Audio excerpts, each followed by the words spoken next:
मला तेजू बऱ्याचदा सांगायची, आशाताई तुला कल्पना आहे का, म्हणजे तुझा एक फॅन क्लब आहे जो मी कधीच बघितला नाही, म्हणजे मला माहीतच नाही की माझा काही फॅन क्लब आहे.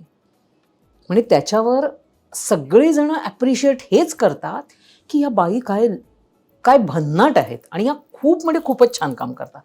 हे एवढं माझ्यापर्यंत पोहोचायचं. बरं एवढं ती सांगते तरी देखील मी कधी उघडून बघेन, मी तेही कधी केलेलं नाही. कारण का ते करायला माझ्याकडे वेळच नव्हता.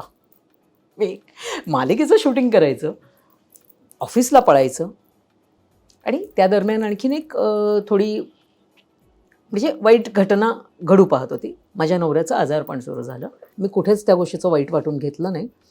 पण माझ्या नवऱ्याचं आजारपण सुरू झाल्यामुळे त्याच्यासाठी हॉस्पिटलला ॲडमिट केल्यानंतर नाईट शिफ्ट हॉस्पिटलमध्ये व्हायची. सकाळी 7 वाजता उठून मी यायचे. उठून घरी यायचं, अंघोळ करायची. आज काय शूट आहे तर शूटला जायचं.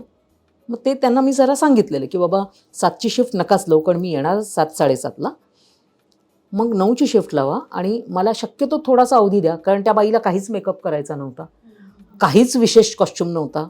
असलेल्या केसांचा असा आंबाडा घालायचा, एक साधीशी वायलची साडी नेसायची, नॉर्मल ब्लाऊज घालायचा.